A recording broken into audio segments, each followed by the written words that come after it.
राष्ट्रीयकृत बैंकों के अन्य सोर्सेज के कर्जे बकाया थे, उसके कारण लाखों किसानों को और उनकी ज़मीनें नीलाम होने की कगार पर आई। 9,000 से भी ज़्यादा किसानों का एनपीए हुआ और 1 लाख से भी ज़्यादा किसानों की कर्जे नीलामी के दायरे में आई। उसके बारे में इस बजट में कोई एक्शन प्लान नहीं था, कोई प्रतिबद्धता नहीं थी, कोई संकल्प नहीं था, कोई भरोसा नहीं था। तीसरा एक पक्ष है राजस्थान में बेरोजगारी का। एक संस्था है centre for monitoring of Indian economy, उसका सर्वे कहता है कि प्रदेश में देश की दूसरे नंबर की बेरोजगारी दर है 27%। राजस्थान के नौजवानों को इसी सरकार ने कहा था, जन घोषणा पत्र में भी लिखा कि जब सरकार आएगी तो हम नौकरियों की घोषणा करेंगे। घोषणा की, लेकिन आंकड़े भ्रमित करने वाले हैं।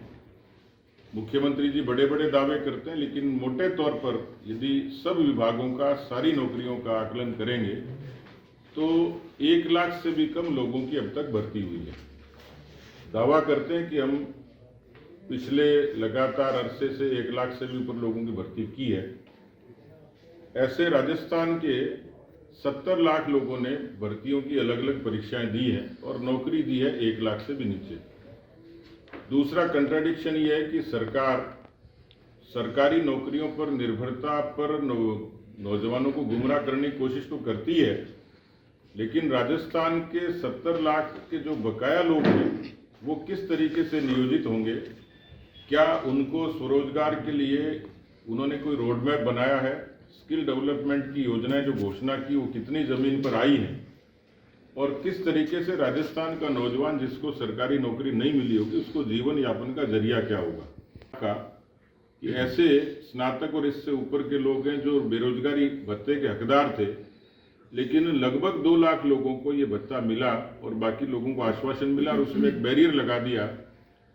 जो लोग इंटर्नशिप करेंगे उन लोगों को हम लोग ये जो बेरोजगारी भत्ता देंगे, जिसको अधिकांश नौजवानों ने नकार दिया।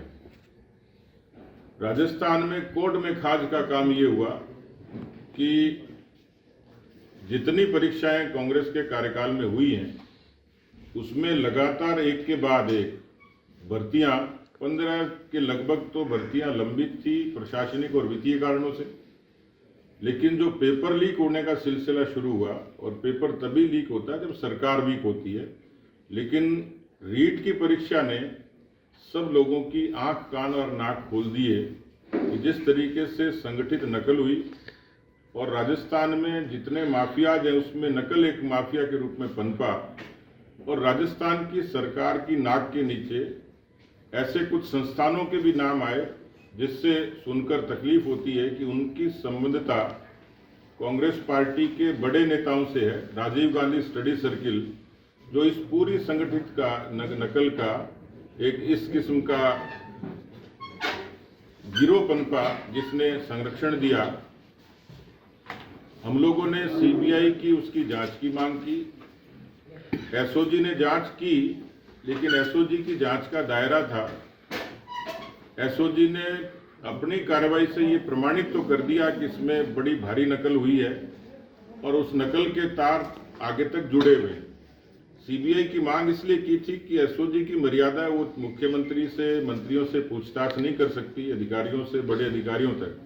तो छोटी मछलियां पकड़ी गई, लेकिन बड़े मगरमच्छ जिन्होंने राजस्थान के नौजवानों के साथ कुठाराघात किया है, उन तक कदाचित कोई सक्षम एजेंसी कर सकती है।